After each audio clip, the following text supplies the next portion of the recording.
Hey, I'm George Jack, a freelance filmmaker who's always itching to explore more avenues and experiment with different filmmaking techniques because I've got a passion for the craft of filmmaking. And lately I've been, okay babe. Sorry. What do you need? Go do whatever you need. I'm looking for my headphones. Great. Sorry, don't be mad. There they are. You need to sign a release because you're going in this video now. Okay. Are you...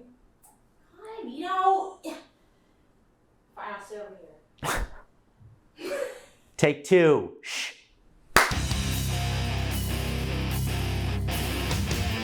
Today we're taking a deep dive into the world of lighting. So, first things first. I've got a small apartment. It's got white walls. Those are a couple limitations I've already got. So I can't place the subject too close to the wall, so I gotta be somewhere in between this camera and that corner of the wall because shooting towards the corner kind of gives it a little bit more dimension. So I got this little cozy practical light over here in the corner which kind of sets the mood. Gotta start somewhere, right? So I'll set my camera's exposure to match that vibe. Next, I'll bring in the big guns, my trusty key light. Key light's got to be a little bit different than that because we don't want it to be all one color temperature for all of the lights that we're using. So key light, I'm going to go with the standard daylight 5600K. While that practical light over there, I already tested it earlier, but it's over chilling at a 3200K. We got to keep that harmony and blend of colors to help separate the subject from the background, which you can do with lighting as well as you can do with the focal length. All right, so here's the first issue I see. One of the joys of do-it-yourself filmmaking and limited gear means I got to get a little bit crafty because that is a pesky reflection. So enter my improvised flag setup. Not the prettiest, but hey, boom, reflections be gone.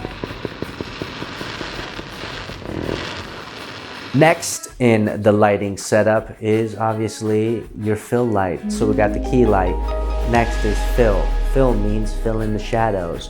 So we're gonna help bounce some light off of these walls with this small little LED that I got and help expose a little bit on the shadow side because it looks a little bit moody right now. We're not shooting a film, we're shooting a self-tape commercial, so it's get a little bit being more high key in terms of your contrast ratio. All right, that looks not too bad.